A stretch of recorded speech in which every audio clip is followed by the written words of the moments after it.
Update 4 on Cyclone Nathan, currently located east of Queensland still, with winds of 85 miles per hour and a pressure of 967 millibars, intensifying at this time. Its position is 14.7 degrees south, 148.8 degrees east, as of 2 PM UTC on March the 18th. After stalling along the coast of Queensland for several days and moving out to sea, Nathan's back and is likely to make landfall as a Category 2 storm on the Saffir-Simpson hurricane wind scale, Category 4 on the Australian scale. We could likely see winds near the landfall area of 160 kilometers per hour or higher. That's 100 miles per hour sustained, of course with higher gusts. And Queensland's not the only area under threat at this time. The top end may also see tropical storm force winds in the next 4 or 5 days as it re-intensifies over the Gulf of Carpentaria, but we'll see how that goes in the next few days.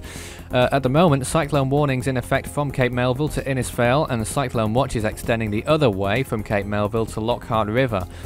So a fair area under cyclone warnings at this time, including the city of Cairns as well, extending as far as Innisfail, and also inland too, extending as far as some inland towns where cyclone warnings and watches are in effect, where we could possibly see heavy rainfall, strong winds and the like.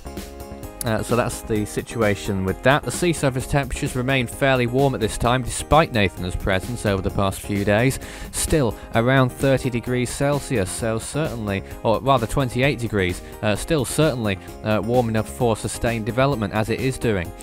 As far as wind shear is concerned, very low amounts. This is probably the main catalyst for intensification, because really low amounts of wind shear all the way to the top end across the other side of the Gulf of Carpentaria as well. The water vapor imagery shows dry air hanging around towards the south of the storm, but in its immediate vicinity not looking all too bad at this time. So let's take a look at the latest floater satellite imagery now. You can see in these last few frames a nice little eye popping out in those last few hours. It appears to be a fairly small one. It's difficult to get the scale on this, but as far as I can see, it looks like a very, very small eye, and not too strong an eye wall, at least when you compare it to a recent storm like Pam that we had not so long ago, of course.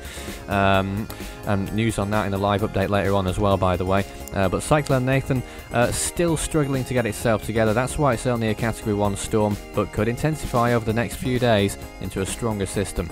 As of March the 18th at 2 PM UTC, Invest 97P is near Fiji, towards the north, not too far from Samoa actually. We also have Cyclone Nathan, of course, and what's left of Tropical Depression Bavi, which is approaching the Philippines. We've seen 18 tropical storms so far in 2015 worldwide. 10 of those have become Category 1 hurricanes on the Saffir-Simpson hurricane wind scale with winds of 74 miles per hour or higher. 6 have gone on to become Category 3 storms with winds of 115 miles per hour plus, and 3 of them have become Category 5 storms. No prizes for guessing which ones. Of course, Pam was one, Bansi and Eunice was the other one as well. Force 13's outlets, you can visit the website force13.com for all the latest information. You can also see our videos, of course, on YouTube, Force 13, and our other channels as well. And we're also on Facebook and Twitter. Search Force 13 at Force 13 on Twitter. You can also speak to me personally on Skype, add Fool13 on there for tropical weather chat. You can also join our chat room on there as well. Just ask for an invite. The next live update will be at 11 PM UTC on March the 18th. That's 9 AM local time in Queensland on March the 19th. We'll be discussing this storm, Cyclone Nathan, and more from what's left over after Cyclone Pam in Vanuatu. That's all for now though. Thanks for watching.